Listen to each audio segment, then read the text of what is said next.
It's Operation Babble with Myke Shrews. It's pop culture, music, movies, TV too. It's time to explore life. It's Operation Babble time. Dun dun dun dun. Hey guys, welcome back to another episode of Operation Babble. I am Myke Shrews, and today I have nobody. No John. I actually have a special guest today, guys. His name's Austin Mosher. Is that correct pronunciation of your last name? That is correct. That is correct. All right. And Austin, you go ahead and introduce yourself because I suck at it. Well, I'm a recent grad of film. I'm a filmmaker. I just went to school here in Toledo for it. I'm just a pop culture movie obsessive. Okay. Looking to get into the industry, and I love talking about this shit. So, Right. We all love talking about this shit. And I see the Star Wars posters in your back there. So you must love Star Wars. I love Star Wars, and I got Good, Bad, and the Ugly over here. Wild Bunch. So I got some stuff going on. All right. So I got to ask because everybody's going to want to know, what is your favorite-ish style? We'll say style. We'll say style instead of favorite movie. That's like very generic. That's very hard to answer too. So what's your favorite like style of filmmaking? Oh, that's still hard. I like a lot of stuff. I watch just about everything. Mm. I'm a huge David Lynch fan. Okay. So I really like that kind of like dreamy, surreal stuff. So I guess I'll go with that for this answer. All right. Sounds good. All right. So, guys, also, Austin's in our Operation Babble group. One of the ways that we got him on here today too is because you actually interact on the group a decent amount. I do. Granted, I post a lot of bullcrap in the group, so everybody gets too bored with all of my random posts. But you still like interact in the group, post some stuff, and do comments and everything. And the reason we got Austin on here today is me and him both watched The Lighthouse. All right. If for people that don't know, it's from Robert Eggers. I believe that's how you pronounce his last name. Eggers or Eggers? Yeah. Something like that. Written by Robert and Max Eggers. Starring Robert Pattinson and William Dafoe. And I'll just read a quick synopsis for everybody. From Robert Eggers, the visionary filmmaker behind modern horror masterpiece The Witch, comes the hypnotic and hallucinatory tale of two lighthouse keepers on a remote and mysterious New England island in the 1890s. Did they actually tell it was the 1890s in the movie? I don't know if they ever said it explicitly, but I think it's more given from their apparel, like the way they're talking and like the style of the film and stuff like that. It should kind of imply, its period. And this movie, guys, it just came out 2019. I don't remember the exact date because it's being released like slowly throughout the country, right? Like they're limited theater openings and stuff. It was it released first on like a limited release on the 15th, and then like the 25th or something like that, it opened wide. And but I had an interesting battle even seeing this thing. Yeah, go ahead. Because I've been looking forward to this movie forever. You know, I was a huge fan of The Witch, and so I also love Robert Pattinson. So like when I heard that they're going to do a movie together, and then I saw slowly starting to learn about this thing, I'm like, okay, I'm really excited for this. And then the trailers got me really going, and then I've been months looking forward to this movie. Yeah. And then the 15th came around. I'm like, all right, it's going to open. And then it was like, oh, it's a limited release. I have to wait another week. So I waited that week. And then the one theater in Toledo that was going to show this movie, like the day that it's supposed to come out, decided, to pull it. I don't know what reason. I think it was something to do with some distribution Okay. issue or something, but they pulled it from theaters. I know And it's. so I had to drive like an hour up to Ann Arbor to see it that night. So. Did you at least get a good screen and nice Oh yeah, theater and it stuff was like that? probably it was a better theater than I would have seen it in. Right. It had like recliners in them and stuff. Yeah. Like. And this is from A24 Studios, right? Or Productions or A24. Films. That's what it is. A24 Films. Everybody has their own thing. It's either Films, Productions, or Studios, and no one can make up their damn mind what it's going to be called anyways. A lot of times they'll drop that last part anyways, and you just call it A24. And they've actually done quite a bit of really good movies lately. Yeah, they're like one of the best studios out there. I feel like they're the ones that are producing the most original films out there. They're the ones that are going to be responsible for everybody getting to see Adam Sandler as kind of like a gangster guy in that Uncut Gems movie or whatever. Yeah, the Safdie brothers new movie. Yeah, that one looks kind of cool. So as far as Lighthouse goes, and actually I want to get on something that you were saying, like the limited release crap. Can I just say, I hate that studios do that so much. I do too. And I could blame the studios really, but I think it's more so like the theater chains. They get filled up with all these like Disney movies or the bigger guys that they don't let these little guys come in for as long as they should be allowed to, which kind of sucks. I know 3 from Hell suffered from that. Of course, I heard it's not that great of a movie, but I didn't even get to see it in theaters.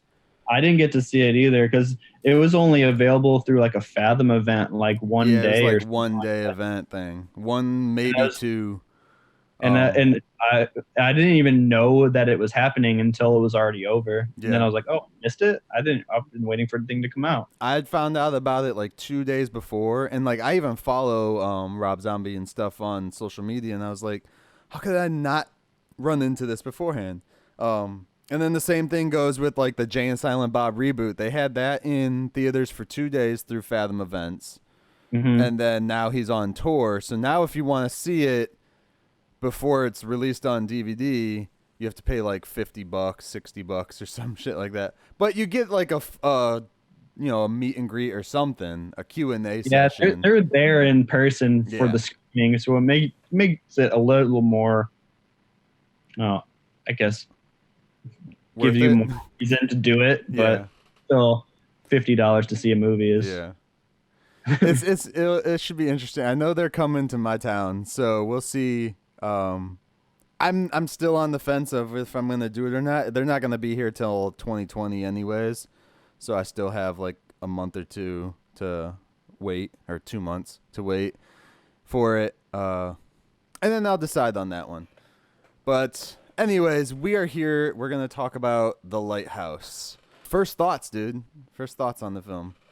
It's a difficult movie to like really like put your finger on. For one thing, it's not going to be for everybody. Yeah. I'm going to put that out there. It's a really strange movie, mm-hmm. in the best possible way, I think. But it delves into, it's a psychological thing. So you go kind of crazy watching it. Right. And then by the end of it, you're just like confused, but interested and scared and laughing. It's a genre. It's like, you don't know what's going on. But I loved it. I thought it was fantastic. Yeah. Now they shot this on, so for me, I actually found out about Lighthouse, a while back, but I didn't like dive into like learning more about it or anything like that. So they shot this on 35 millimeter, correct? Yeah, they shot it on like kind of not period correct, but like they shot it on film for that old style. They shot it in the boxy like 1-to-1 aspect ratio that like they used in like old silent film and stuff like that. Yeah, which was really cool to see. But then I'm kind of like, I paid for a movie ticket, not part of a movie, you know, because it's like, you know, if they moved it off to the side, half the screen would have just been empty. It was kind of interesting to see. I know quite a lot of people, yeah, like you said, definitely won't enjoy even just the aesthetic of it, let alone the story. Not even discussing the story yet, but like the appeal of people might get a little irritated because, you know, it does have that boxy aspect ratio. So there are like the full screen isn't in use for it, so you have like the blackout. Right. That's actually how I knew the movie was about to start, when I was like, because the previews and everything were like on the full screen, and then like the whole screen just shrunk, and I'm like, the movie's about to start. And then they shot it monochrome too, so that was kind of cool too. Like, yeah, I feel if it was in color, it would have taken a lot away from the story arc that was going through. It would have confused me a little more, I think. I think that black and white made it like more engrossing. Yeah, like it draws you into like the fantasy of it, because in a way it is a fantasy. It's like a horror, dark kind of thing. There's elements of this that are just, I don't know how spoiler I can get on this. Okay, here, I'll just announce it.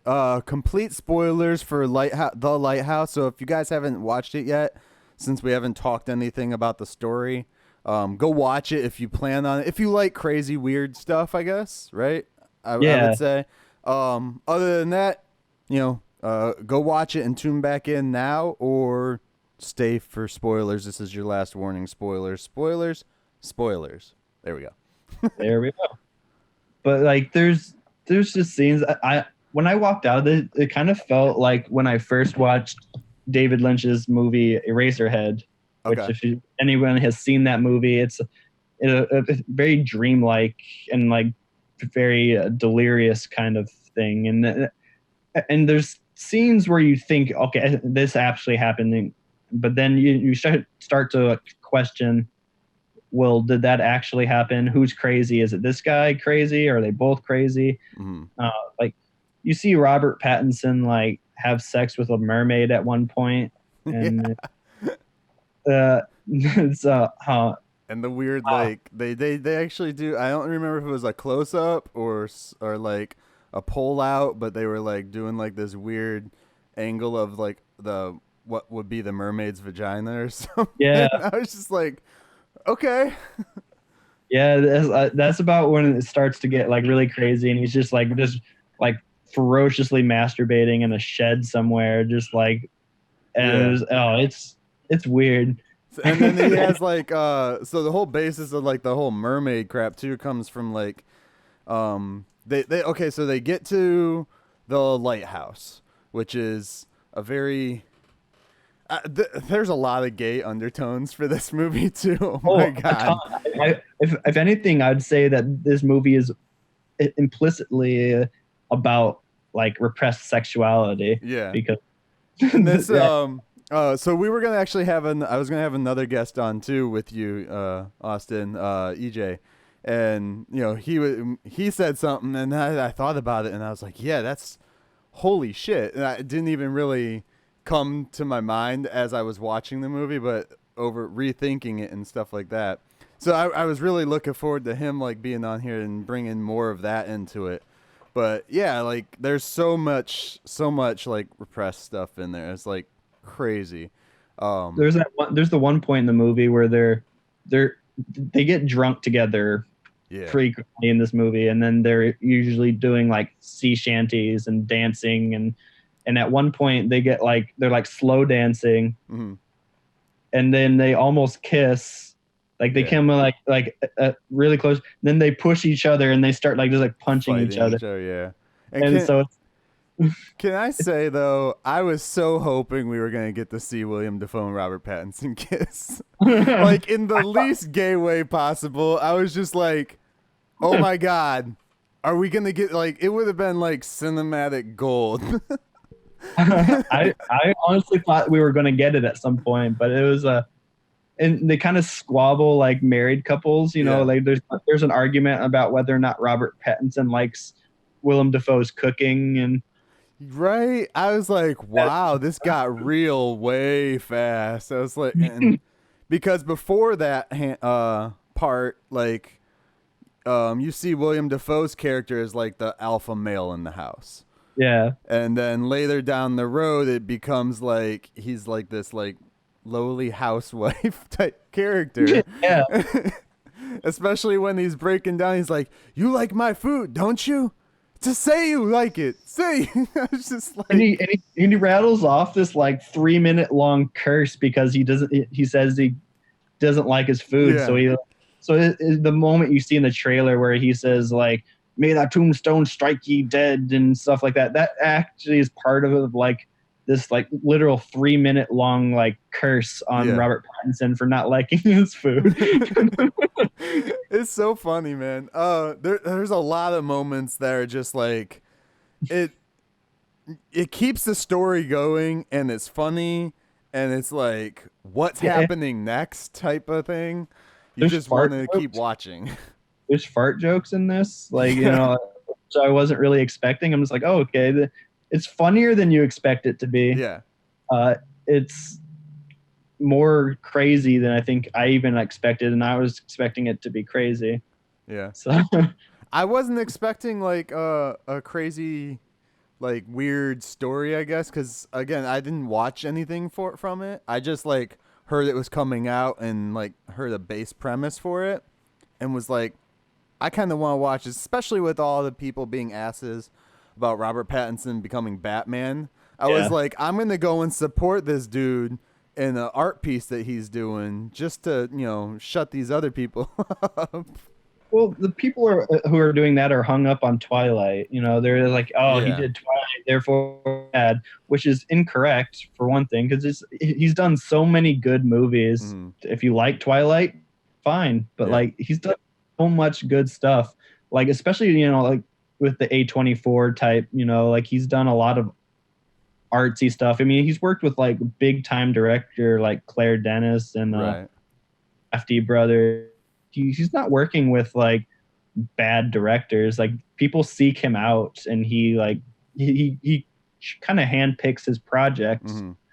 And he's very like particular of what he's gonna work on stuff. So that makes me have high hopes for the Batman movie too. Because if he decided, let's go ahead with that, the script's got to be pretty damn good, or at least the story. And just from the like the assembly of the casts and stuff, and the even through like the cinematographer, directors, and you know, like everybody attached to this thing so far, in my opinion, has been a really good cast. Yeah, and I'm like this, so I'm interested, and I'm more interested because, like I said, I'm a huge Robert Pattinson fan, and the Lighthouse was like the peak of that for me, because I'm just like, I get to see him like as like a wiki on an island just going crazy, and his performance is like terrifying and intense and awesome in this movie too. So man, it's interesting to see though too, like this movie, I don't remember what the budget was for this. I had seen it earlier, but I forget, but it was only technically 2 cast members and then 1 extra, which was the mermaid chick, and that's it. They shot a whole movie with 3 people. Bam, that's it. One location ish, I guess, unless they shot in multiples probably, but they shot in multiple. Like the exterior of I was reading about this, kind of reading up on it for this. The exteriors were all shot on an island off the coast of Canada or something like that. Okay. But like they had to actually like build like the interior set, because they weren't able, because the interior of the actual lighthouse was very narrow. Yeah. And they weren't able to get like a camera in there, so they had to like build an interior of the lighthouse set. Right. I can see that because in the walls and stuff. Yeah, I've been in a few like lighthouses, and they are really narrow, especially the older ones. So I was wondering, when they were going up there, I was like, is that real? Did they build it? Because it looked pretty big. Apparently, the lighthouse itself is actually quite small too. Mm-hmm. The way they shot it makes it this very like large and intimidating thing, but the it's actually not that big. Yeah. So it's Yeah. interesting. It's all about perspective. Yeah. Or forced perspective. Yeah. Yeah, so and I want to jump back real quick too, is like cuz you were saying something about Robert Pattinson and the whole Batman shit, and I know I've talked about this a lot, and I told you all to get over the Batman stuff. But with that too, the thing that confuses me is everyone looks at Robert Pattinson as a sparkly vampire still, which that was 10 years ago almost, right? Something like that. Something like that, yeah. My thing is, okay, Shia LaBeouf is like doing about the same acting kind of like Robert Pattinson, a great phenomenal actor, and yet people don't go, oh well, he did Even Stevens, or he was that kid from Transformers, Like he's moved past being the kid from Transformers, just as Robert Pattinson's moved past the guy from Twilight. It's like they're evolved as artists, but people choose to only like hand select like the bad stuff that they've done and be like, see, look, they're bad. Yeah. Which is not. It's because I feel like if you're working with like the Safdie brothers or Claire Dennis or Matt Reeves, you have to be at least some level of good, like you're not going to be, they're not going to hire a bad actor. Right. Especially when you're an auteur director, you're not going to hire some like shit actor, I don't know. It irritates me because, Ben Affleck went through the same thing when he became Batman. There was like, every Batman went through it. Like he can't be Batman. He was in Daredevil, and Daredevil was bad. Therefore, this will be bad. And he was not the reason those movies were bad. No, the scripts were the reason some of those movies were bad, and then the shot picks and everything out. Oh, yeah. I actually liked the Daredevil movie though. Like for the time period it was made, it wasn't that bad of a comic book movie if you look at what we had coming out then. But I mean, I don't remember it very much because it's been a really long since I've seen that one. Yeah. I remember liking it when I was a kid, but I was into those kind of comic book movies at the time. Even Elektra, I liked it, and that one's considered one of the worst ones. Yeah, I can see that. I mean, I feel if they wouldn't have said that was like Elektra from a comic book, and they just took that story and made her a female character in that movie would have been received better. But that's just my opinion. So the Lighthouse, anyways. Like I said, this is a podcast full of tangents, dude. I read some stuff on it just to get up on it. I still have my own personal opinion of what I thought of like the ending, and we'll get to that part. But I read some stuff that they were saying that like the story arc between these two guys was like Prometheus and Proteus. Yeah, and two ancient Greek gods. Yeah, it's like Prometheus being the god, like the sea. It would be the Willem Dafoe character, like the grizzled seaman, and then you said the name now, it just escaped me. Proteus. Yeah, and he was like I think a woodland, because he's a timberman who becomes a wiki. So he's the lumber, and he becomes a wiki because he's escaping his past pretty much. So he's like going on a new life as a lighthouse keeper, and it parallels because Robert Eggers is very research driven, and he likes to. So he put two Greek gods who never had any interactions essentially together. And they're not actually the gods, but they're representative of them, right? I think. And yeah, now because I was doing some reading on it too, because I didn't know that going in. Yeah, that's what he was thinking. I wouldn't. I rarely ever read into like where the writers or the directors came up for stuff. until after I've watched the movie, because I like to form my own opinion, because maybe my opinion's better than what they wrote. Yeah, exactly. And there's nothing wrong. I do the same thing. I try not to read too much about it, even like reviews and stuff. I try to steer away from that because I don't want other people's opinions, negative or positive, to sway me. Right. And we've actually talked about that on this cast, where I've told, I don't, when I get my first opinions out about a movie or something, it's going to be raw. I'm not going to have gone and seen the movie and then watch reviews about it, or watch reviews and then go see the movie, because that right there is just idiotic, because then you're going in with rehashing somebody else's thoughts. Yeah, that's one of the issues. I mean, but some people are able to separate that as well, and not be like, well, this and that. But then sometimes I feel subconsciously you might do it anyways. It's there. Once it's put in your mindset, it's hard to not do it unless you're a very strong willed person. I guess I don't know exactly the word I'm looking for. This is how I would kind of wish that when EJ was here, because he is a critic.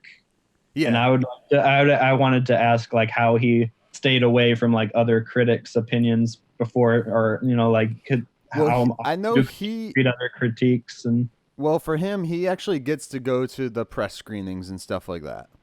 So he gets to go ahead before, he basically gets a headline of like when the rest of the press people would get to go in and watch it. So they're probably all watching around the same time.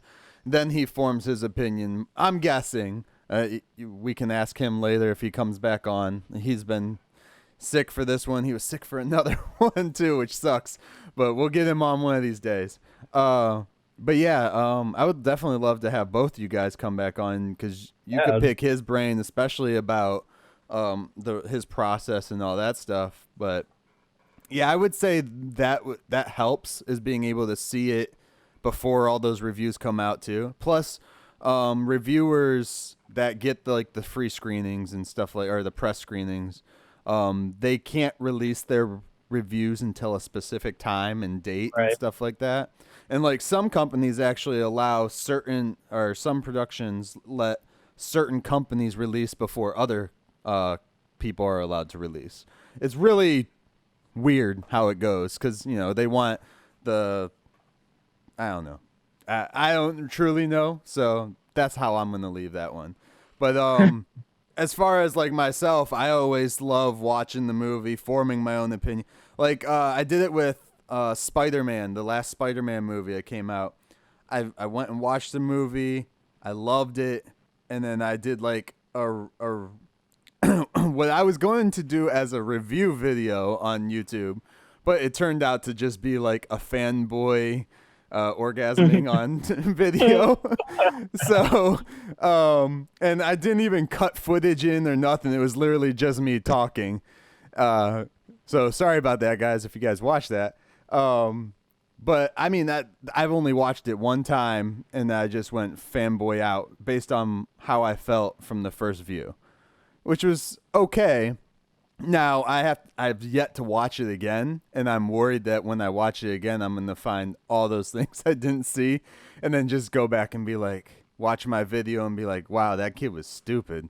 But there's nothing wrong with the initial gut reaction, because a lot of people enjoy things until people tell them, hey, that wasn't good. Right. And then you're like, oh, and then I feel like that's what happens with a lot of these big movies, like the Star Wars prequels, for one. People, when they first, people were walking out of theaters and people were asking opinions and stuff. For the most part, I think people were saying they liked it until people started to say, wow, these are bad. Jar Jar Binks is bad. And then they're like, no, these are bad. And then you kind of just adapt to that popular opinion of something. Yeah. And that was like around the time the rise of like message boards and all that stuff were starting to come up on the internet, and people were just like saying whatever the hell they wanted, whether they believed it or not, because they were like, oh, no one can tell who I am, I'm just gonna say something. But now there's not even that like screen name protecting you, or now people are just like posting like on Facebook and Twitter and all this stuff, and they're just like, everybody has an opinion on this stuff now, and it's becoming harder to, like, I feel, to just really distance yourself from that. You kind of have to shut down social media for a while if you're really looking forward to something, because like you could go on to like the NFL comment section and they'll be like, Han Solo dies in The Force Awakens, and it's like, oh, I was looking to see about like the Packers, but sure. Right. They just love to troll you, man. They honestly, to me, a lot of, and I had this discussion. I feel I had this discussion before on another cast, with John, or with John and a guest or something like that. Because I had brought that up before about like watching the reviews or hearing other people's perspectives and shit like that. Before forming your own solid thing. And, like, you know, it's perfectly fine not to do a video or not to do a podcast or not to do a post about your opinion. It's perfectly okay, people on the internet. You don't have to let the whole world know. But, like, form your own opinion before you take into consideration everyone else's, and then that will help. You know, you might be like, oh, yeah, well, I guess this is like this, but I still like it. But I still can enjoy it just because you didn't enjoy that part. Maybe I like that part, or, you know, something like that. A lot, like you said, comes with Star Wars. That's a beast of its own. And the trolls out for Star Wars are a beast of their own too. Like I always stay away. I'm like, you know, I know a decent amount of Star Wars lore, but I am not gonna get into it. No. But we're also in a weird era of criticism too, because I love criticism of film. Like I really like and respect critics for what they are. Like, you don't have to agree with critics, which I think is the kind of the point of them. But everyone's saying like, oh, if the Rotten Tomato scores of this movie isn't good, then therefore people are saying not to see this movie, and I'm going to see it despite the stupid critics. And it's like, it's not exactly what's happening, you know, but they make it a problem. And then now there's this like disrespect for a form of like writing. And it's like, these are just people expressing their opinions too. Right. And if you don't like it, you can offer a debate and disagree with their points. Now, whatever. I can understand that too. But there are things with like some reviewers where, you know, there have been people that openly admit that they either gave it a good review or ranked it higher as a better movie because, you know, if they don't, they might lose their press screenings or something like that. Some people have admitted there are this. also bad critics, but that's not saying all critics are bad. Right. So that's the big issue, is like people have to decide between them, especially in the age of critics. And then a lot of people also forget there's a difference between being a critic and being an asshole. Yeah, exactly. And it's like, you know, being a critic, you criticize based on your own feelings, based on your knowledge of whatever subject it is you're criticizing on. But if somebody comes back and comments to you and says, well, no, what about this, this, and this? And then you come back and tell them to shut their effing mouth, and then just like keep going. It's like, yo, the arguments I think are the biggest things for me whenever I see anybody talking about art as a form.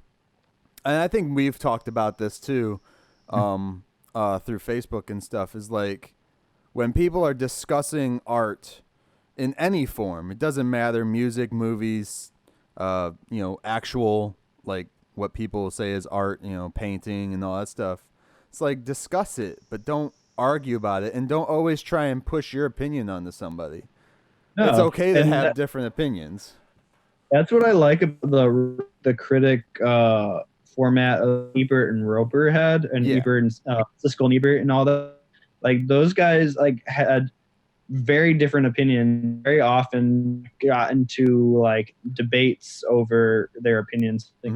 But it wasn't just like Roger sitting on his like ivory tower saying, this movie is amazing, everyone will agree with me. Right. Like, you know, then Siskel or Roper would say like, I didn't really like it. And then you were able to hear two people like kind of duke out their opinions. They're both knowledgeable on the subject matter to some extent. Right. And then you can go see it and see like, oh, who do I agree with more? Like, I don't know. I like that kind of the civil discussion, you know, like even if it's not super civil, you're at least giving your reasons why. Right. You're not just saying like, you're an idiot. Yeah. I liked it. Yeah. Like, that's not an argument. I always feel that if you're going to discuss these things, it's like, yeah, if you like it, good for you. But, you know, if someone else says, well, they don't like it, and they give you a few reasons why they don't like it, it'd be okay for you to be like, well, this is why I do like it. You know, not necessarily just shut them down and be like, well, I don't have to explain to you. Because technically, I will always say that you don't have to explain your opinions to anybody. You don't. But if you want to have a conversation, like with the Operation Babble group, we created it as more of a discussionary place to discuss these things, not argue about them.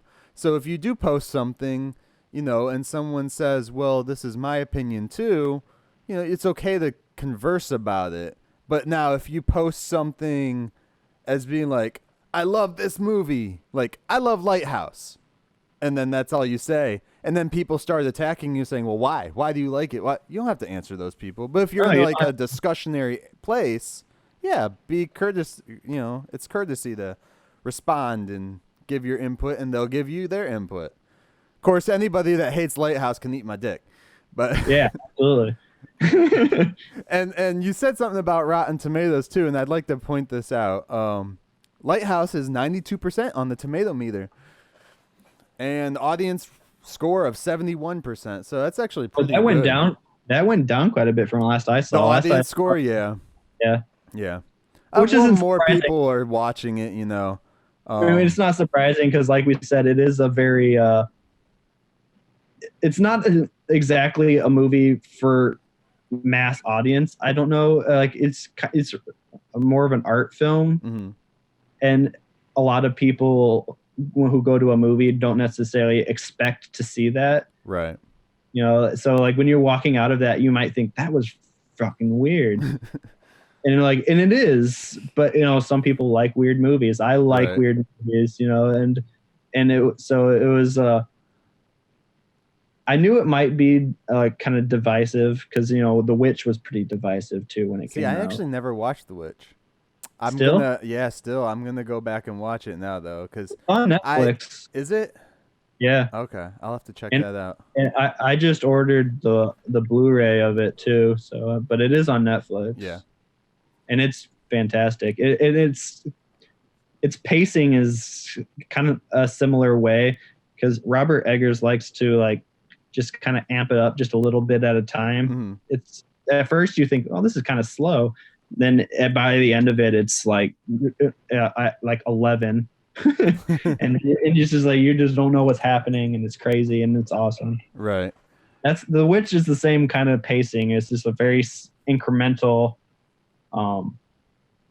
growth into the tension of it. Dude, one thing I loved about The Lighthouse, and you know, you correct me if you didn't see this, or you know, but I loved seeing the way they cut stuff.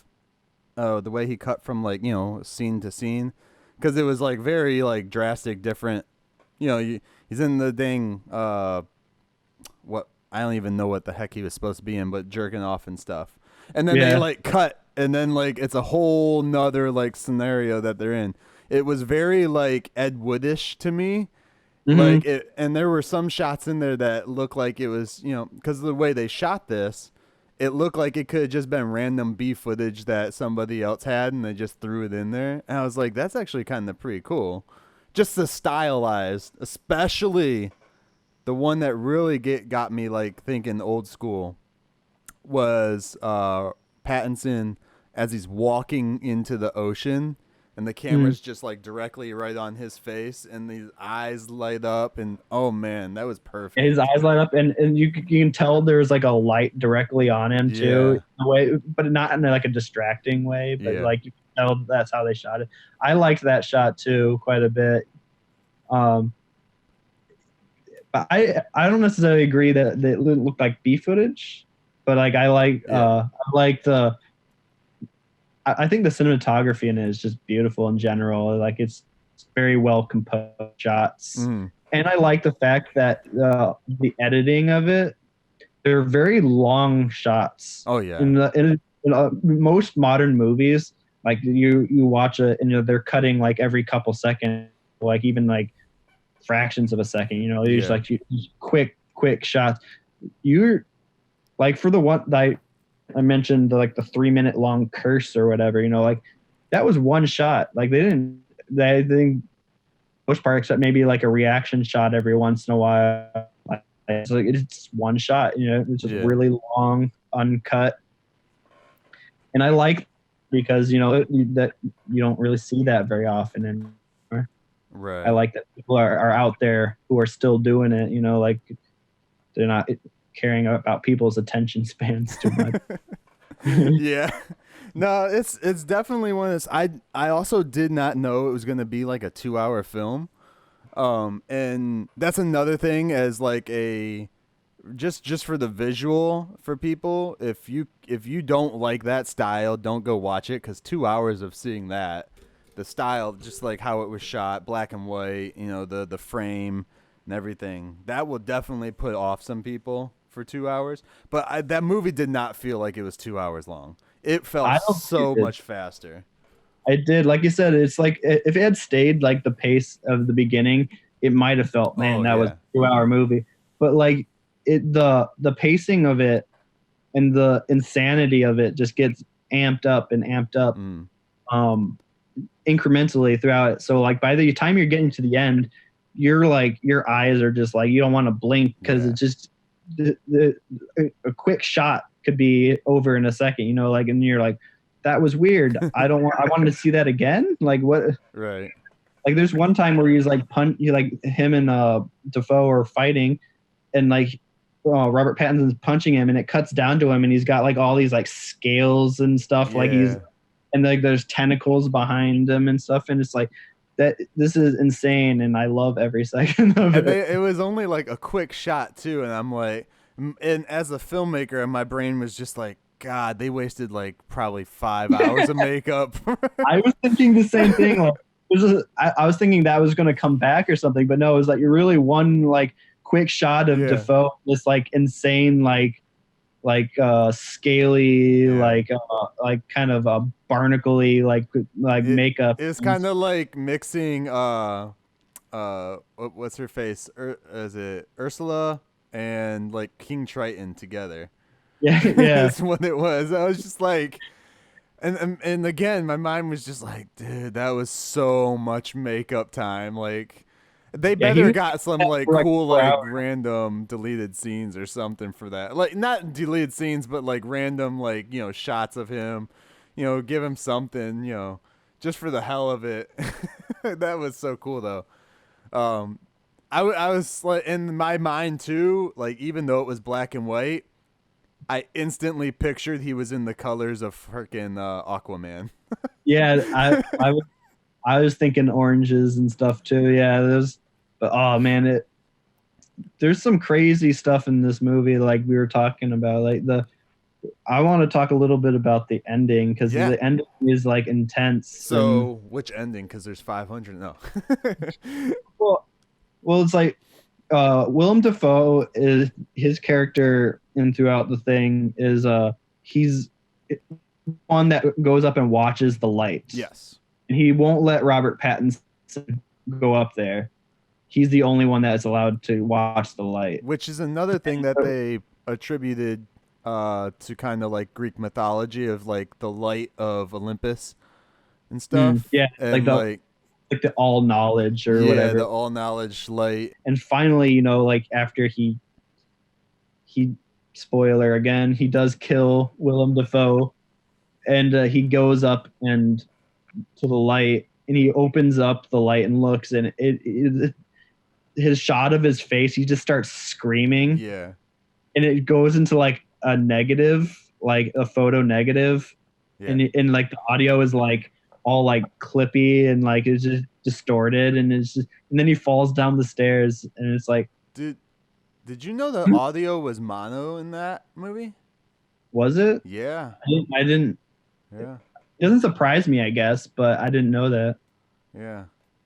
And I'll say this right now, because of the scene that you're just talking about, like the screaming and shit like that, sounded so much better than when Joker had like the loud noises in the city.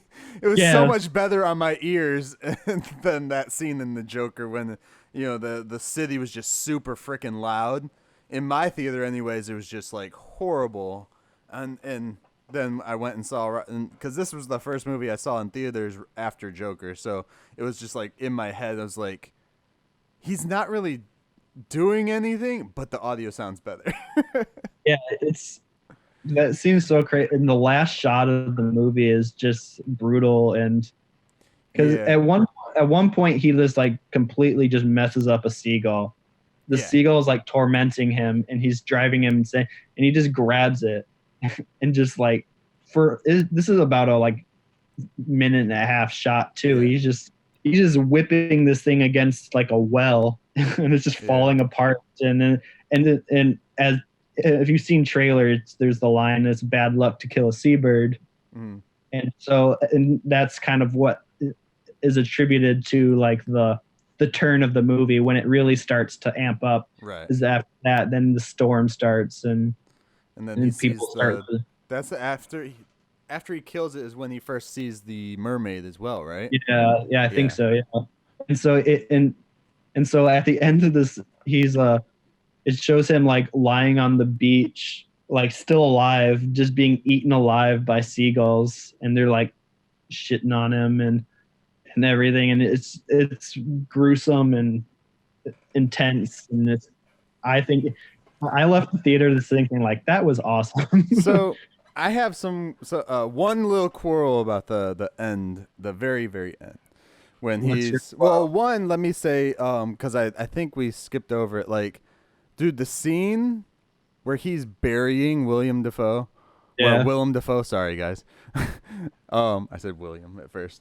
When he's burying Willem, it's like, I want to know if that was like real dirt that they used or if it was like chocolate chunks, because that shit was getting all up in his mouth for real.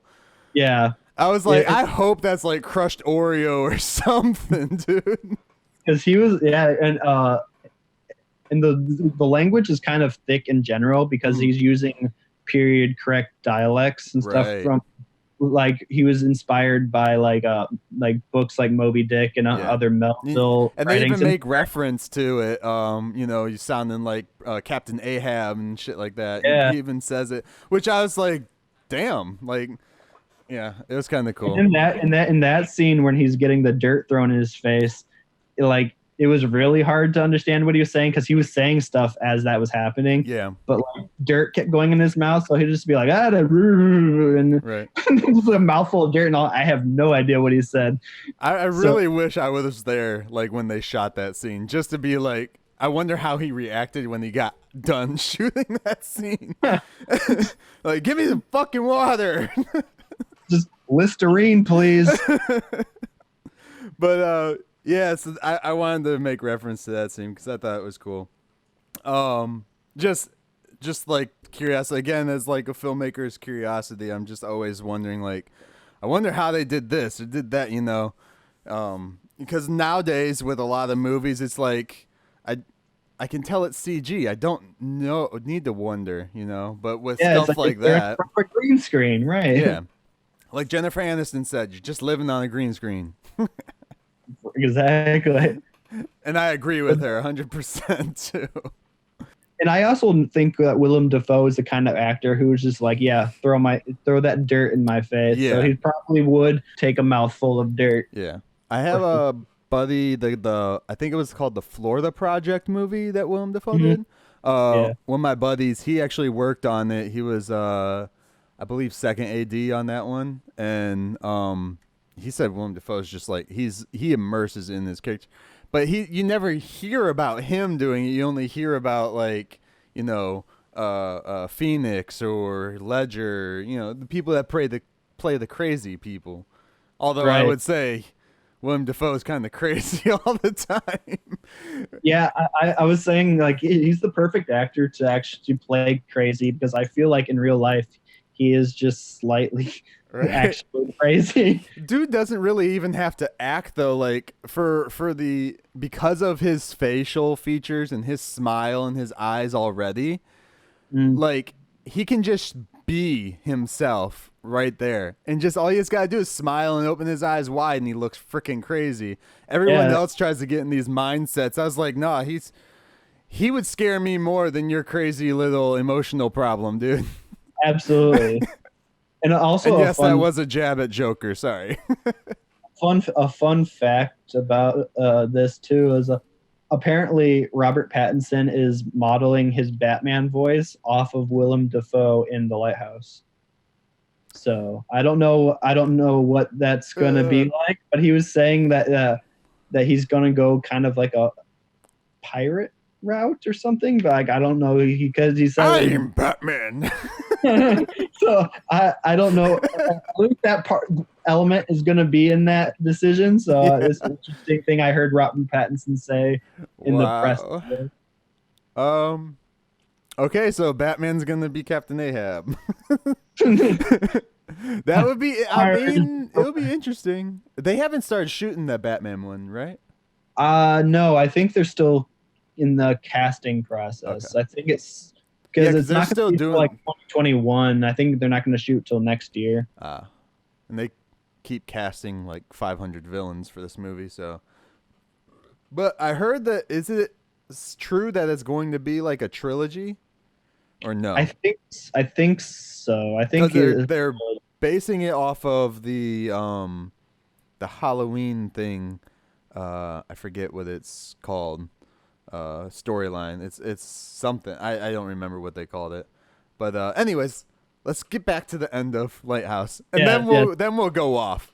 But no, like you were saying, the ending of it where he's sitting there and the seagulls and stuff like that. My only issue with that was so to paint the scenery, you want to paint it or go ahead, you're on it. So to paint the scenery, he's butt naked on the rocks. He's already ripped open from his like abdomen down, but yet he has his leg cropped up like this, like his knees up in the air to of course cover his dick. But I mean, I get it for cinematically like that, but in reality, you're being eaten. Your leg's not just gonna stay up like that. You're going to be laying straight down. I guess so. But I think there might be, because for nudity in movies, there's contractual stuff. So yeah, he doesn't. We've probably got some contractual thing like, I don't want my dick shown on screen. He could have put a sock on. They could have CG'd it out just like they did. It wasn't Halle Berry. It was somebody else. Charlize Theron, maybe? In something. No, it was... Jessica Alba. Yeah, in Sin City. Yeah. They like CG'd that shit in there. Yeah, because she didn't want to be nude, so they CG'd the nude around her. Yeah, which is kind of cool. I mean, if you think about it, I wonder how many people, like, the one that got me that was really crazy about, like, nudity and stuff like that was just, I know it's not, like, a well-received series of his. It's not, like, the best ones he did. But Lars's Nymphomaniacs... Like, the way that they did the sex scenes to make them so realistic was like they took Shia LaBeouf or whatever guy and the chick and would do, like, the scenes with them, but then they would have, like, their stand-in, their body doubles come in who are actual porn stars, and they actually did that stuff, and then they just CG, like, they did some weird CG tech stuff to make it all match in, and it looks like, and it sounds perverted to say, but it looks like fantastic the way that they cut it there, because you can't tell. Like, it was the first two movies that my wife ever saw of Lars's. She hated them, but she was still like, "There's no way they faked that. How did they shoot that?" And that's when I looked it up because I was like curious, you know. But They did show real sex in that movie, Yeah. and the actors to audition for that movie had to like send in like sex tapes Yeah. and stuff. So like Shia LaBeouf had to like make a sex tape and Yeah. send it in to Lars von Trier. Yeah. It was, There's a lot of crazy stuff around there, and then, but then Pete, there's rumors out there that that's just what they said. They didn't use porn stars. They actually had the sex and stuff like that. And that's what I heard. So I didn't hear that about the porn stars. Yeah, Because I thought they were actually doing it in that movie. So yeah, I also didn't like the Nymphomaniac movies. So. With Shia LaBeouf, I wouldn't put it past them to be like, yeah, why not? It's art, That's and the way he is like that. I wouldn't put it past them to do that, and then just make up an elaborate story as to why. Because I'm like, that had to cost a lot of money to CG absolutely. that stuff. And that kind of movie is not going to have a huge budget either, because nobody's like just throwing money at Lars von Trier's like weird art, like sex movie. So yeah, but the way it was cut together, I was just like, if this was like literally, doubles and then them, I was like, they did a really damn good job, and I want that editor. Otherwise, if they really did have sex, I want their PR person, because they know how to keep shit under wraps. But yeah, that she hated those movies, so, but she would rather watch that again than watch Batman v Superman, because I've watched it so many times. That says something right there, I think. Right. Man, no, those ones they were fun. They were all right. I was very disappointed by then. Did you watch both of those or no? I didn't watch the second one. I didn't watch the second one because I didn't like the first one. So I didn't really feel like I wanted to go in again. By the time, that's what she said. By the time we finished the first one, Nick was out, but she was like, but I want to know what happened, like, with the girl and stuff like that. So we watched the second one. And the ending is I was very saddened by the ending, even though it was like a okay-ish movie. The ending was just horrible. I was like, no, I'm changing the story in my head to how I want it. I was like, I'm going to recut the ending, because it's like if he does something, and then like the last 2 minutes of the movie completely negate like everything else that was done in throughout both movies. And I was just like, this is pointless. Just cut that scene out. Boom. Got a good movie. Yeah, I don't know. Lars von Trier he's a provocateur of kind. I think he puts stuff in movies sometimes just because they're. But it kind of takes away from like the whole story arc that's building between the girl and the guy that she's telling the stories to, and then it builds a nice story between them. And then he ruins it in like the last minute or so. Does he like rape her or something? He tries to. He tries to have sex with her, and of course. And I was like, because they end it perfectly. She's like, "Oh, you're my only friend," type thing. Perfect relationship going on, and then it cuts to black, and it goes, and then he comes back in without his pants on, and is trying to like get it in, do his thing to her. And then she wakes up and like freaks out, and he's like, but you've had lots of men, blah, blah, the generic bull crap. And I was just like, this is something like if Disney did R-rated movies would have done. Why are you ruining your movie with this stupid plot line? Like, you're just getting rid of the entire story you built. It was stupid. That is a dumb ending. Yeah. And then she, I guess, shoots him because she had a gun. So they don't, you hear the sound, and then she runs out of the room, and that's how they ended the series. I was just like, that's so stupid. I even looked at my wife, and I was like, fuck this movie. What the hell? I was like, if I ever watch this again, I'm just stopping it and before the stupid ending. Oh, I was so pissed off about that one. Oh, spoilers too for Nymphomaniac Volume 2, guys. if anyone ever had a desire to see that one, that was Most people don't. yeah. The only reason I actually watched them was because Shia LaBeouf was in them. Actually, that was the only real reason I wanted that was to. The reason I did too. Yeah, and he's in part 2 for like a little bit of it, but not a whole lot. Yeah, I like Lars von Trier's some of his stuff, not all of it. Mm-hmm. It was, but he's definitely, again, not a director for everybody. Not everybody's gonna enjoy those movies. I feel like you're weird if you actually enjoy those movies in a way. Wow, just like pointed out there. Everybody's weird now. No, I mean, I like those movies to an extent, but they're not easy to watch. Yeah, and you're not necessarily talking about Nymphomaniac. You mean all of his movies, like just his filmography. Like, I just want to put that out there so people aren't like, oh, he probably does something during those sex scenes.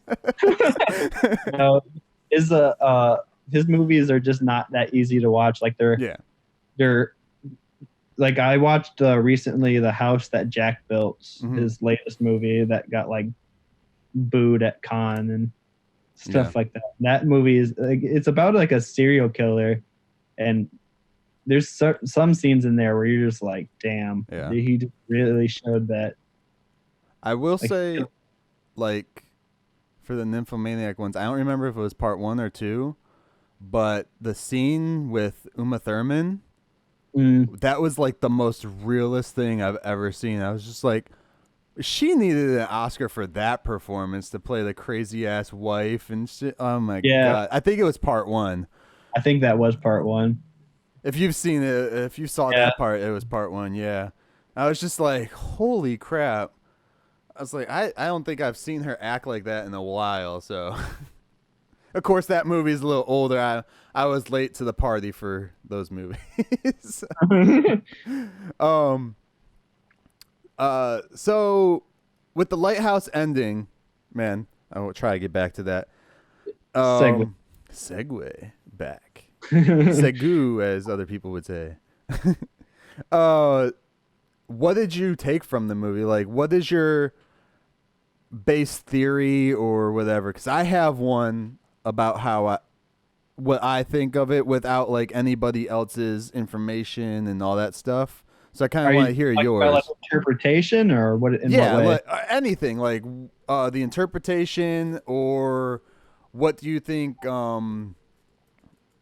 happened? Something like that. However you want to go. You tell us if it's an interpretation or what you think about what you thought the movie was doing.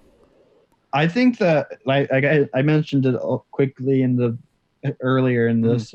I think that a lot of I think it's about like repressed sexuality and like, like that pent up like crazy because there's a lot of sex in this movie without there actually being sex in this movie. I mean, it doesn't help that they're literally in like a giant penis. Yeah, exactly. And like I said, there's those homosexual like tinges like we were talking about. There's dude, I still wanted to see him kiss. There better be an outtake where they just kissed. there's masturbation, like even like shots of like Willem Dafoe up in the lighthouse. Like he gets like naked and just like basks in the lights. And so there and he refers to the lighthouse as she. Yeah. The light as she. Yeah.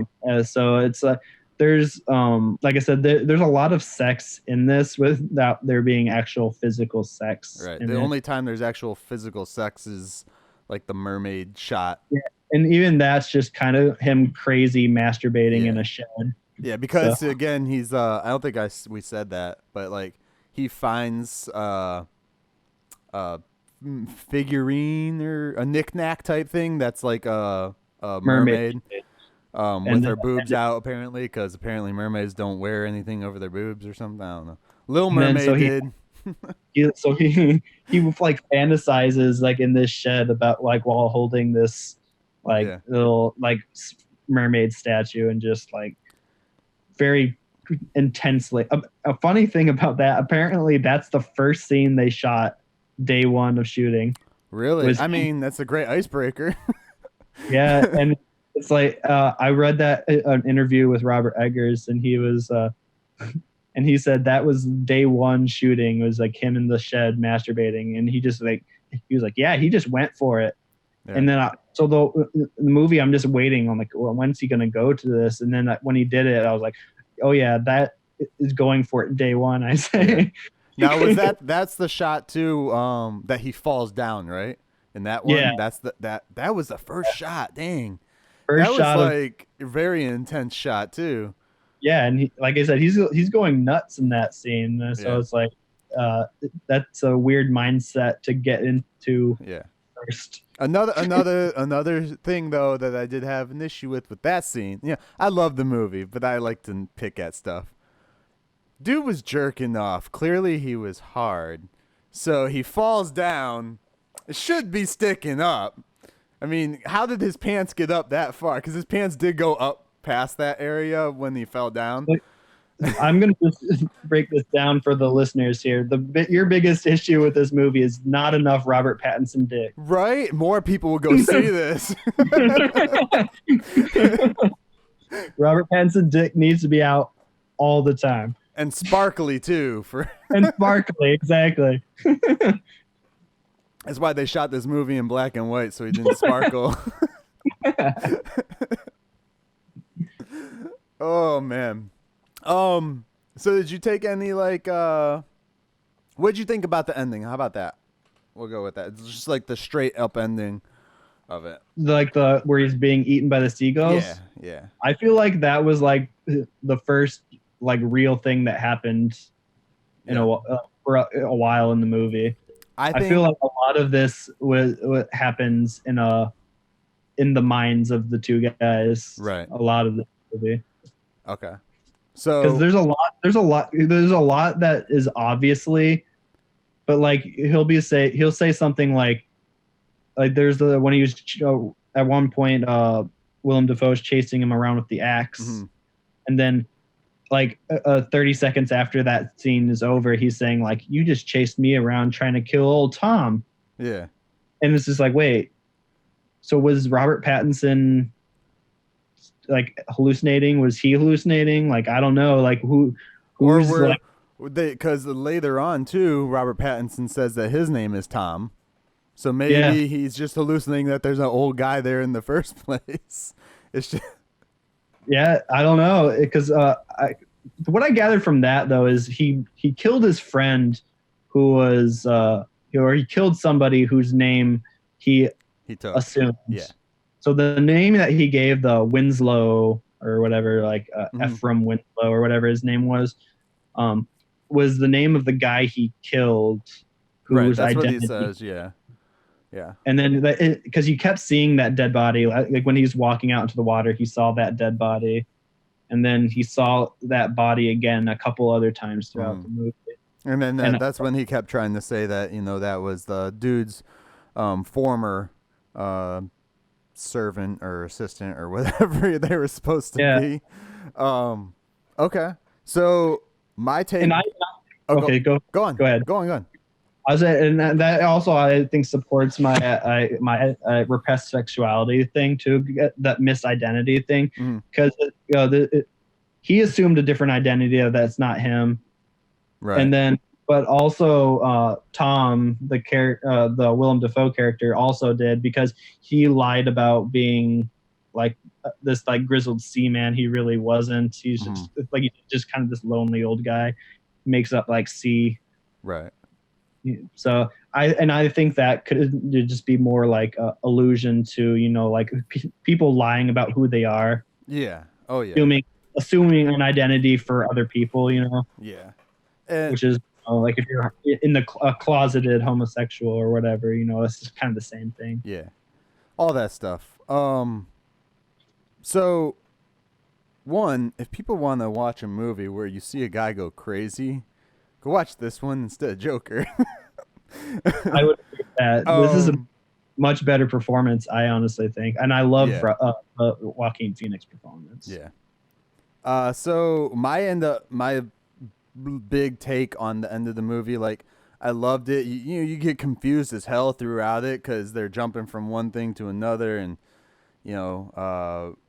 what he sees the mermaid, right, and she's just on the shore there, and then like he comes back to her like what 5-10 minutes later. They cut to him banging her or something. It's so weird.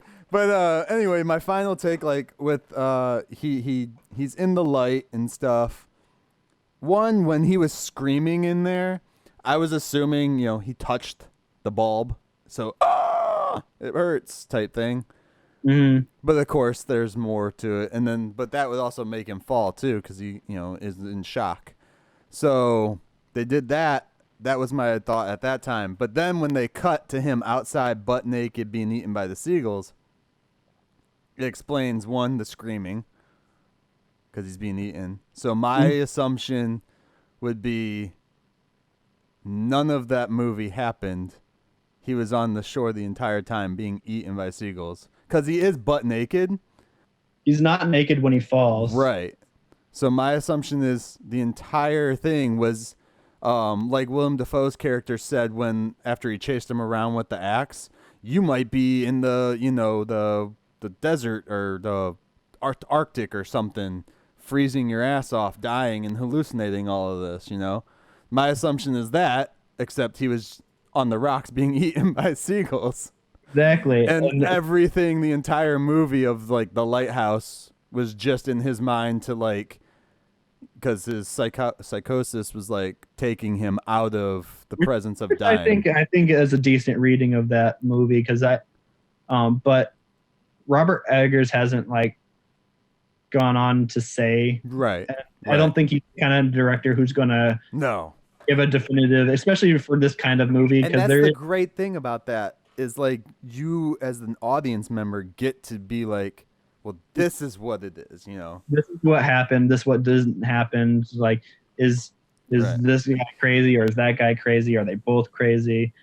Because we were talking about the Lighthouse being like the Olympus, like light of like all knowledge, and so going off that reading, you're saying like when he looks into the light, he can't handle, like he's just kind of like overblown, right?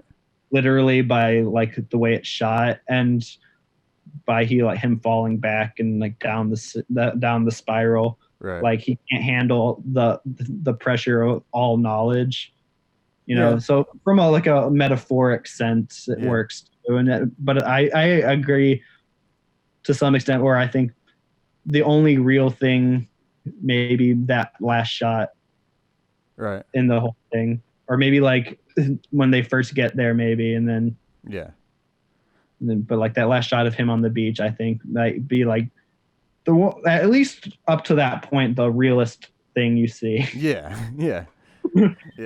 But yeah, when I got out there, I was just like, I wonder if that's it. And the thing I like about movies like this, though, is like, again, especially if a director doesn't come out and be like, no, this is what it is. Let your audience think all these things. They might come up with a better idea in their head than you might have because there's billions of people out there, that are watching this movie, hopefully. Yeah. And it's honestly one of the best things as a storyteller you can hope for is that your movie has hundreds of different endings in everybody's minds or hundreds of different meanings, because then they're more apt to go and see your next film and your next film.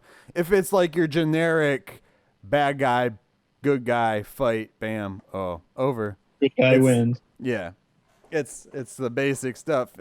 And I feel that's one of the reasons why people ran out to the theaters to go see Endgame, because they wanted to see what was going to happen from a bad guy beating everyone in Infinity War. Now, granted, those movies aren't like the same style as Lighthouse whatsoever, but I'm just like as like a generalization for more people to get that grasp, because there's so many other movies out there that it's just like they leave it open for interpretation, and that's really like one of the best things about filmmaking. And I think that's what also made me feel like it, when the first time I watched Eraserhead too, because David Lynch is a very, if anyone has seen his movies, knows he's a very surreal director. His movies don't have necessarily a definitive meaning, or if they do, he doesn't say. And Eraserhead is like his first movie, and it was very like obscure. And at one point he said, like, believe it or not, Eraserhead's my most spiritual film in an interview. And the interviewer was like, oh, elaborate on that. And he's just like, no. It's like, no, you figure it out. That's what's up. Yeah, I mean, it was one thing I was actually kind of excited for when the Joker movie came out, and you see all these different people coming up with like things of like, oh, well, it was all in Arthur's head, or after he ran from the cops and got hit by the car, that's when he went to the mental hospital and everything else was all in his head. Or, you know, there was all these different interpretations of it. Of course, my mind is, no, it's a damn freaking Batman origin story. Leave it alone. I honestly wish they didn't show Batman's origin story in Joker. Because, like, we all know that's technically it's not Batman's origin story. It's Bruce Wayne's. That becoming the Bat. At least they did not show, like, a bat flying out of the freaking alley or something. They didn't get too heavy-handed with it. But, like, the last shot where it's, like that one pull-out shot of, like, him standing there with his dead parents, you're just like, all right. Yeah. Which then I feel that shot there and like the whole Wayne thing going in is like, okay, this happened. It had to have happened because why the hell would he be thinking it in his head? But I say so it's like, as a viewer, I'm like, how many times do we have to watch poor Martha and Tom Wayne get murdered? 500 more times. It's like every Batman movie has to show it. Honestly, like if they were smart, because in this next Batman movie, they're most likely going to show it. It's like, how many times does Uncle Ben have to die? It's like, this is the first Spider-Man movie Spider-Man we didn't see that with. Instead, we saw Tony Stark die. Spoilers for all those movies, I guess.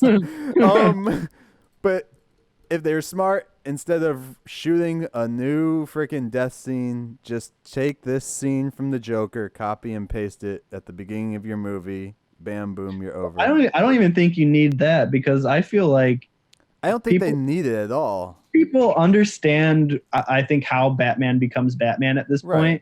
And so, like, as a viewer, you can just like they did with Spider-Man, you know, like with Tom Holland's Spider-Man. They just jump in and he's Spider-Man. Either like that, or it must be. I understand how it happened.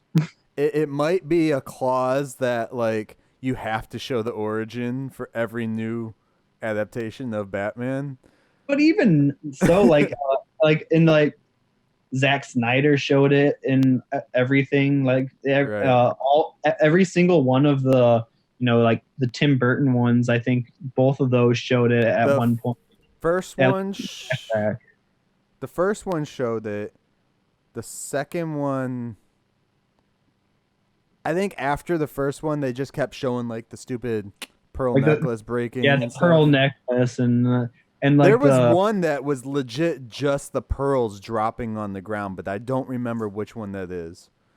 And then it kind of makes me want to be like, okay, if we're gonna do this, I want to see Adam West's Batman's parents' death scene. Right.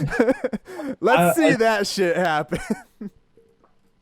I was like, poor Tom and Martha, they have to die constantly. And it's like, I think we, as people who've read comics and watched these movies all our lives, can walk into a Batman movie and say, I know how he became Batman. Right. And we can just move on. Just like Spider-Man. And I mean, honestly, we're at that point in comic book movie history now, I guess, that we don't really need a whole lot of origin stories. No. For like the basic characters. Like if you're first introducing a character who's never been on screen before. Right. Maybe you can be like, okay, how does X become X, but it's like, do we really need to see like a Superman origin story again? I don't think so. No. Like we've seen enough Superman. Dude, I origins. want them to do Brandon Routh, as Kingdom Come Superman, either as a TV show or a movie, because I want to see that storyline. Well, like on his A Crisis on Infinite Earth. He's playing that one. Yeah, it's like he still looks good in the suit. Right. Just give him a decent script, and he can be a good Superman. And I know you don't watch the CW shows, but he plays the Atom in the universe. He basically is like Ant-Man. He shrinks down to Atom's size. Oh right, yeah. And comes back out. And it's Ray Palmer, sorry. But the Atom is like his superhero name.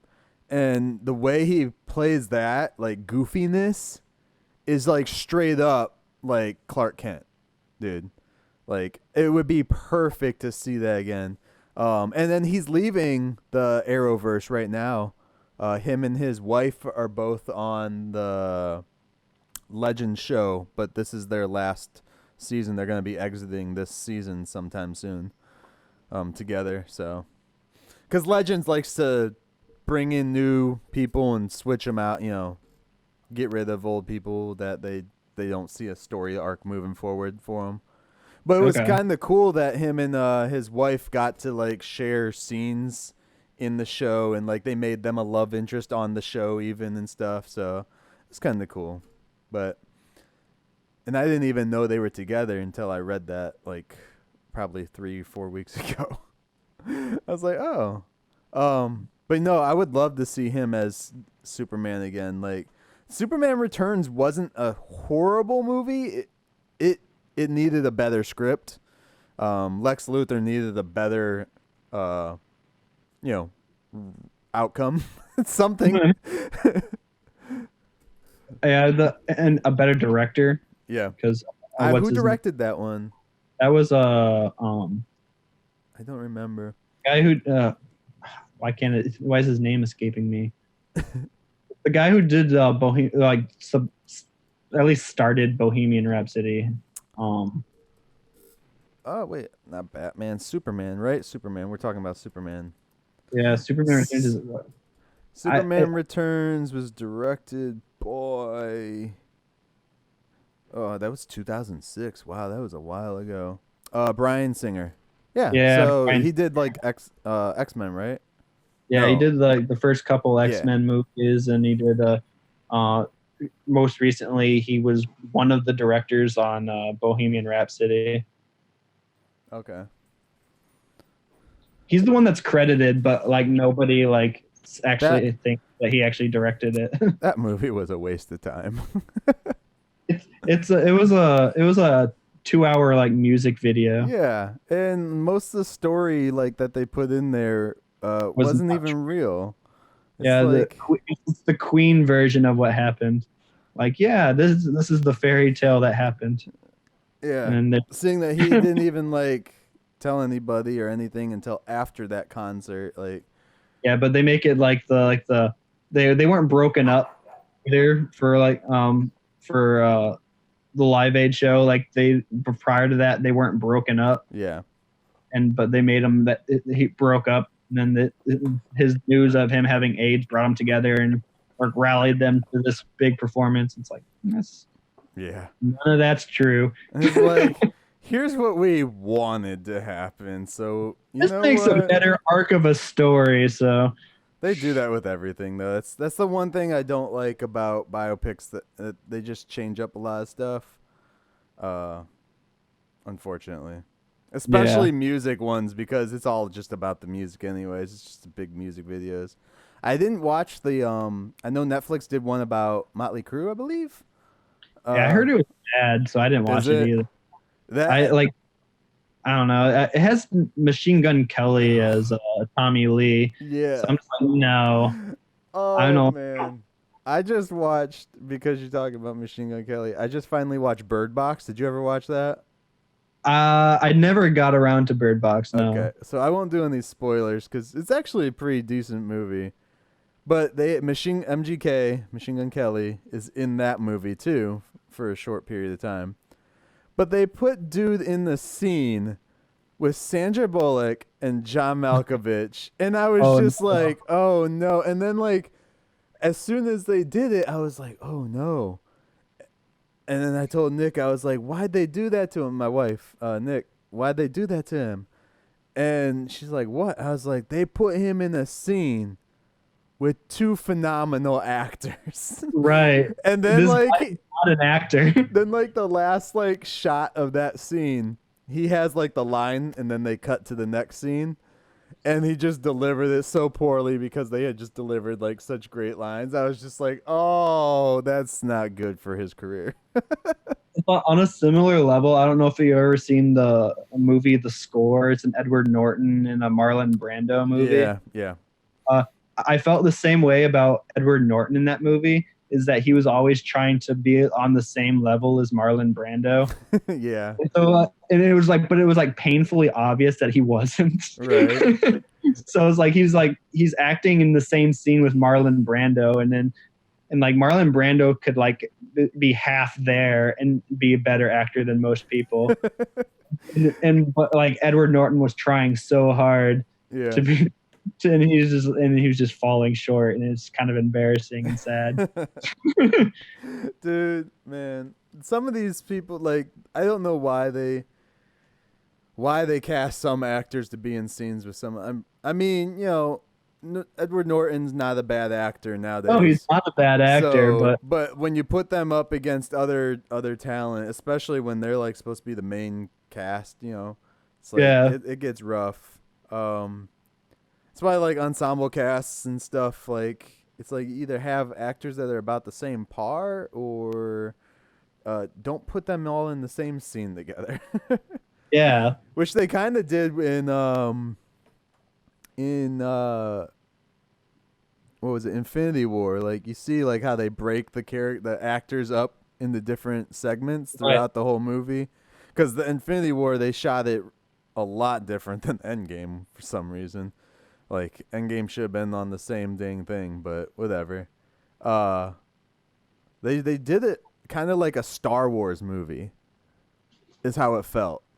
Like where they're all each are on their own thing. Yeah, and then even the ways they cut were kind of like how Star Wars cuts to like their next saga over in another planet or another this and that.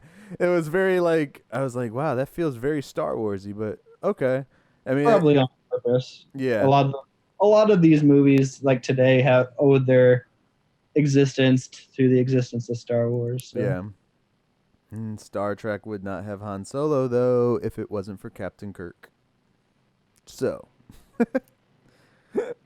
I'm admittedly not as knowledgeable about Star Trek. I don't not like Star Trek, but I don't know. I can't argue Star Trek stuff because I'm not I've seen like the original series, most of it. I don't know if I've seen all of it even. Yeah, it's only 3 seasons, so that's the nice thing about the original series. Is only 3 seasons, and that's what's daunting about like most everything else is because like you know you go the original Star Trek. I can do 3 seasons of that. It's good, and the stories are good, and then you get into like Next Generation, and there's like 11 seasons or something. So for every show after the original series, how they did it was that got 3 seasons, got canceled because they thought nobody liked Star Trek. Then they did all their stupid petition stuff, got their movies, and then they went to Next Gen, which got 7 seasons. After Next Gen started, all the shows that came after all got 7 seasons, like guaranteed almost. The only one that came after the original series that didn't get 7 seasons was Enterprise. It got 5 seasons. It got canceled early. But everything else got 7 seasons, including Voyager. And I've watched all of them on Netflix recently, like throughout a few years, you know, because 7 seasons. That takes time. Yeah, 22 episodes, and they're all hour episodes. So, you know, think about it.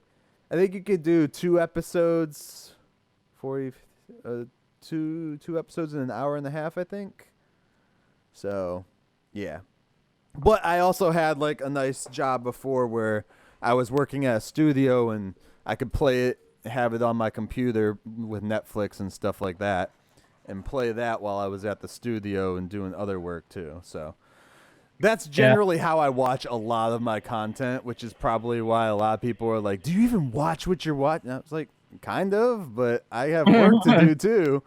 I try. Yeah. You were talking on the group. It was like, how do people have time to like watch all and keep up with all their pop culture stuff and keep up with sports at the same time? Yeah. Like, well, you have you've got, like I said, you got like kids and stuff, so you have to occasionally give them some attention, I think. Yeah. Kids need that, I think.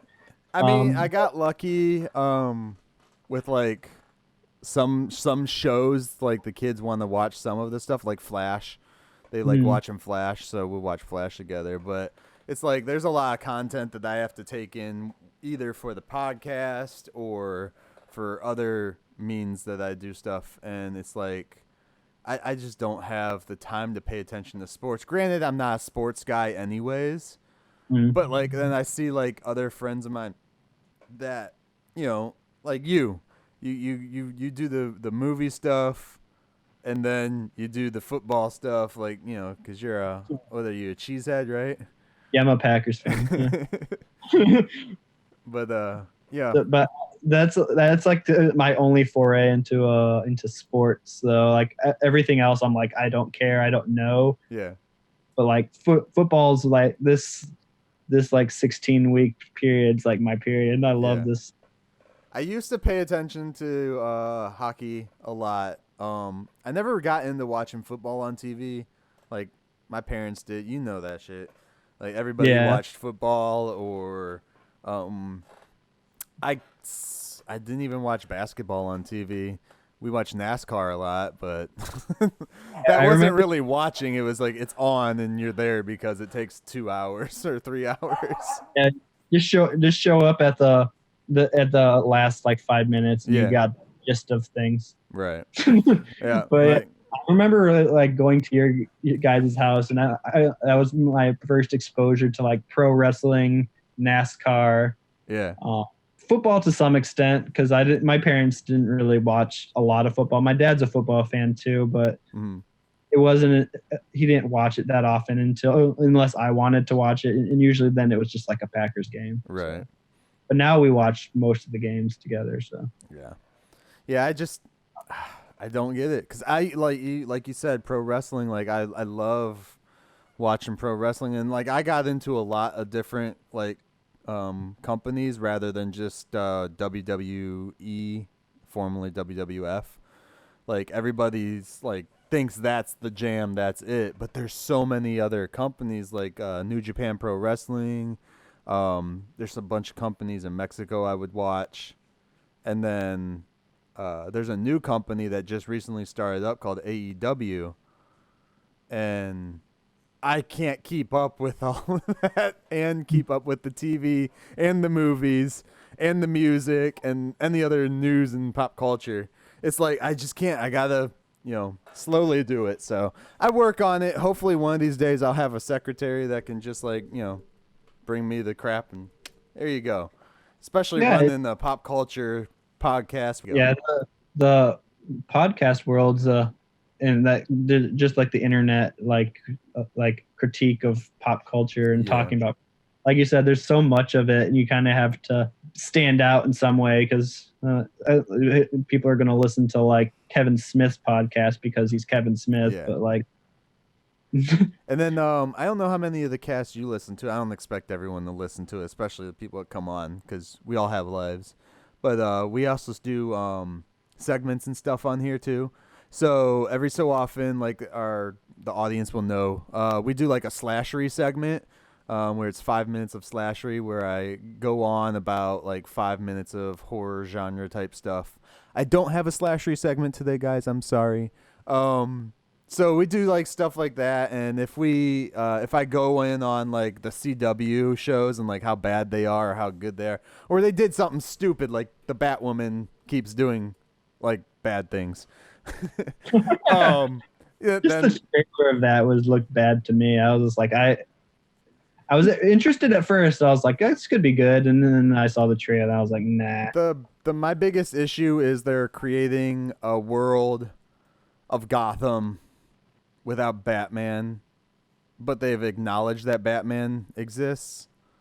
So it's kind of like, okay, where's Robin? Where's all these other characters that could be coming in? Where's all this stuff? Why have we not heard names about those? It can lead into a lot of big problems because she is in Gotham. It could have been a lot better if she just was Batwoman in another city, or because it's in a different, because CW has different Earths, it could have been Batwoman, and that's it. Instead of like the whole Bruce Wayne stuff, maybe her arc is Bruce Wayne's arc, If I'm remembering the trailer that I saw for it, right, they even said like I'm not Batman, I'm Batwoman or something like that. They make like the point to say like that I'm. See, like, I heard that in the trailer. I have not seen any like feminist pushes in the show, which is cool. I've watched 3 episodes so far. And I'm not against like the like necessarily feminist. No, I know. I'm just saying like that's like one of the biggest issues people have. Some of it's a little heavy-handed. Yeah. And it's when it gets too heavy-handed where I'm just like, that doesn't feel authentic. Yeah. Like there's some good feminist movies, I'd consider Alien a feminist movie, but they don't really. No, it's an action movie with a great female lead. Or it's a horror movie, technically, with a great female lead. But I think it could also be, seen as feminist because it is a good female lead, which a lot of movies do. I think, though, one of the biggest things is the issue is when you say feminist, a lot of people automatically think like the toxic, feministic type things. Yeah.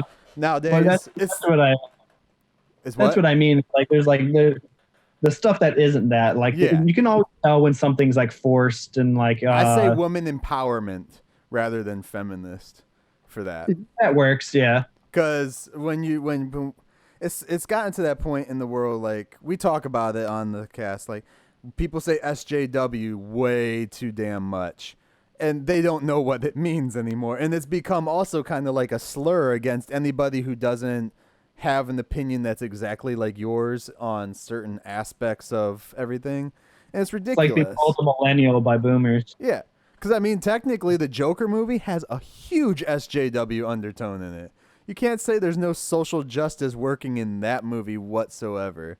Like they're literally dealing with like the whole like everybody marching on the city and everything like that. It's like that's a social justice thing. Like. It's and honestly, and using it as a slur is kind of weird because they're making it seem like social justice is bad, right? And it's not it's not bad. It's the how it's been used in media in the past lately is because they don't know what it means. And real quick though, before we phase away from the SJW stuff. Guys, there's a new SJW rules shirt on our Teespring account. The link is in the description. It is SJW rules. The S stands for Star Trek TNG. The J stands for Jean-Luc Picard. And the W stands for William T. Riker. Because SJW rules Star Trek. There we go. And a quick promo. I definitely suggest everybody go and see The Lighthouse if you haven't. Even if we just spoiled it for you, just go see it anyways. For sure. You might see a different movie than we did. Yeah. I mean, we didn't even discuss in depth a lot of the stuff that actually happens in there. We just talked certain main points too, because there's a lot that goes on. And like you said, there are fart jokes in the movie. Like you will laugh in that movie, honestly. Like I was in a theater with people. I'm guessing like not everyone there was like a film person, necessarily. So like, and the theater was laughing. Yeah, I was gonna ask like what was like the the feel for the movie when you went with your audience? Because I feel like forgot to ask that. good. I feel like our audience was good. Like people will react to it, and I didn't get a good feel of the theater after the movie was over, so I didn't know. A lot of times, like when I saw Midsummer, people were like talking about that out in the lobby afterwards. I didn't hear a lot people do that. I hate when people talk in the lobby because I might be walking into the movie that you're talking about. Right. I always wait till I get to the car to say anything. Like I walk in silence until I get to my car. But I didn't get any interaction like that, so I don't really know how the audience felt by the end. Right. But like during it, the people were laughing, and people were like commenting on, like gasping and whatever they reacting to the film. Pretty good. Okay. Yeah. I didn't have very many people in my screening when I went. Of course, I went at like 2:00 in the afternoon. Yeah, and it was probably like middle of the week too. Yeah, so. yeah. It was a weekday, but I went at 2 in the afternoon, and there was probably me and 8 other people in the screening. So there wasn't very many. I was annoyed because the guy next to me, he brought a buddy that wasn't into like movie type stuff like that. He wasn't really like a film guy. He was more, and I don't even want to say this movie is just for film people too. I don't want to do that because it's not. You can enjoy this even if you're not like a film person, as long as you like weird things.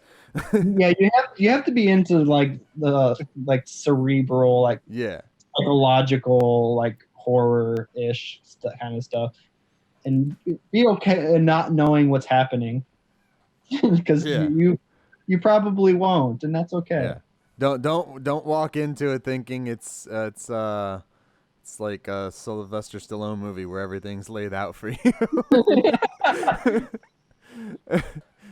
But there are some corny jokes, so that's fun.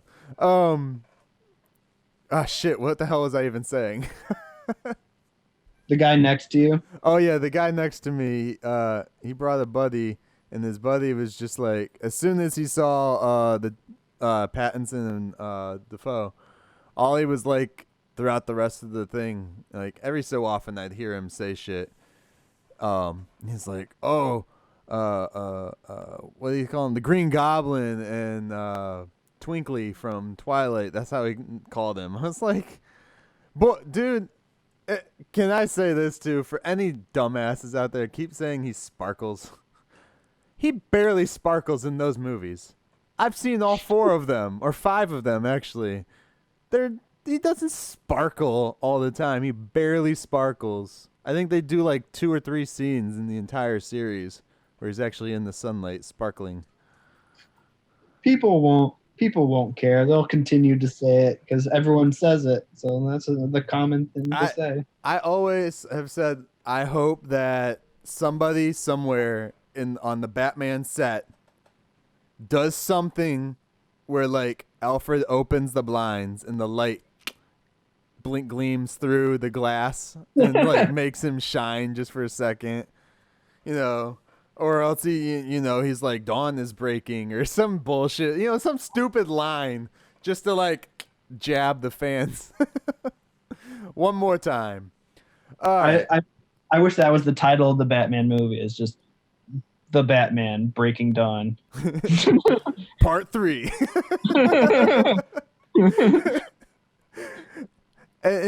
And as I said before, it does make sense that, he becomes the Batman since he was a vampire. He's got to turn into a Batman. Absolutely. There we go, like Dracula style. All right, man. Well, I appreciate you on here. I appreciate you having me. Finish the cast up. You're welcome back anytime you want. Just hit me up. We can come back, talk about anything. If I haven't watched it yet, I'll try and go watch it or listen to it or whatever you want to talk about, man. Got any last words? Any projects you might be working on or want support for or anything like that? I'm not currently working on anything yet, but I have ideas that I'm starting. So just keep an eye out. It name's Austin Mosher. So All right. I'll try to keep you guys in touch. So every episode, I end it with a quote. I will quote Thomas Wake from Lighthouse. Quote of the day. Damn ye, then let two strike ye dead, Winslow, hark. You just finished another great episode of Operation Babble. You can catch every episode of Operation Babble on all your audio streaming services, including SoundCloud, iTunes, Spotify, Stitcher, Radio Public, and more. Don't forget to like us on Facebook at facebook.com/Operation Babble. And join the conversation today by searching for the Operation Babble group on Facebook. Links also in the description. Don't forget to find Myke on all social platforms, including YouTube, by searching Myke Shrews, MYKESHREWS. Thanks and have a great day.